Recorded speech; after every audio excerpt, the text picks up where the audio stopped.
Woodall for Thank 5 minutes. Thank you, Mr. Chairman. Thank you, Mr. Vogt, for what you do. I've only gotten to serve with two presidents while I've been in Congress. President Obama, I believed, loved this country, but never once sent a budget to Capitol Hill that balanced ever. Not in 5 years, not in 10 years, not in 15 years, not in 60 years. And so I want you to know, I know you're making tough decisions, but I appreciate the president sending a budget that balanced. It was easy. We'd have done it by now, but we haven't. I was listening intently about the cuts that were going on. My first 2 years in Congress, we actually reduced total federal spending year over year, not funny Washington, D.C. math, but actual outlays declined 1 year to the next and then declined 1 year to the next, 2 years in a row. How often in your budget, in the president's budget proposal, are we spending less the next year than we were spending in the previous year?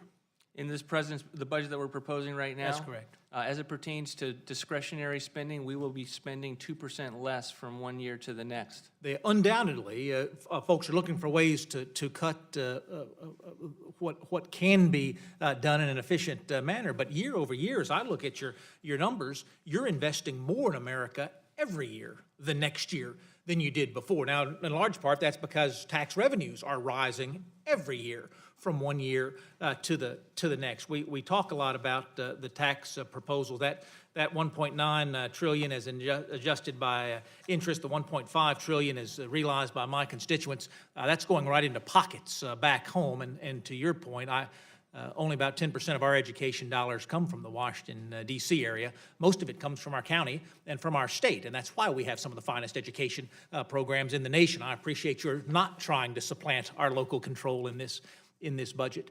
But I want to be clear. I'm looking at those tax revenue lines. They appear to increase not just 1 year, not just in the out years, but every single year of this budget. We are already collecting record tax revenues in this country. Is it your position that not only are we collecting more money today than we ever have in American history, but we're going to continue to collect more and more and more in every year of the president's budget? Absolutely. Let me walk you through some of the specifics. In fiscal year 17, we received 3.31 trillion in revenues. In 2018, we will generate 3.329 in revenues. In 2019, we will generate 3.4 in revenues.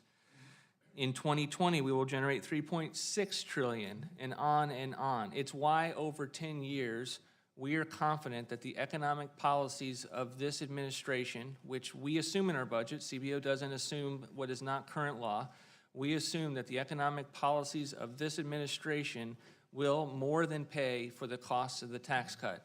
We think that that's important from the standpoint, the tax cut was important from the standpoint of getting the economy going and allowing people to have more of their hard-earned money to be able to build and invest in their communities.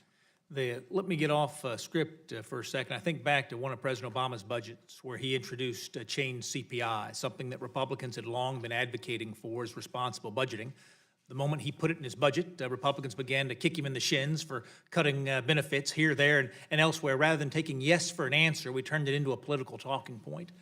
I don't know the answer to this question, so I'm a little reluctant to ask it. But is there anything in the president's budget that perhaps I might like less as a conservative Republican, but my colleagues on the other side of the aisle maybe ought to take yes for an answer as opposed to turning president's budgets into political talking points as we do day in and day out?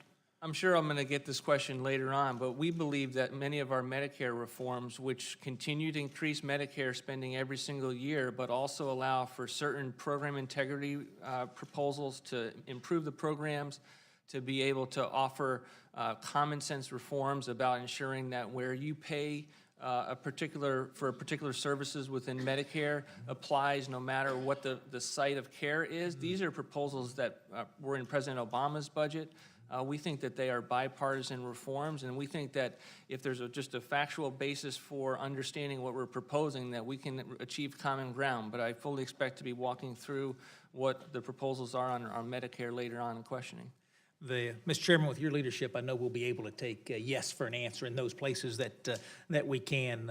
Folks will do what they have to do in this hearing today, but I sure do hope that where we do find agreement, we'll do it for the American people. Thank you. I yield back. Thank you, and I might add, you said you went off script. I've never known you to be scripted.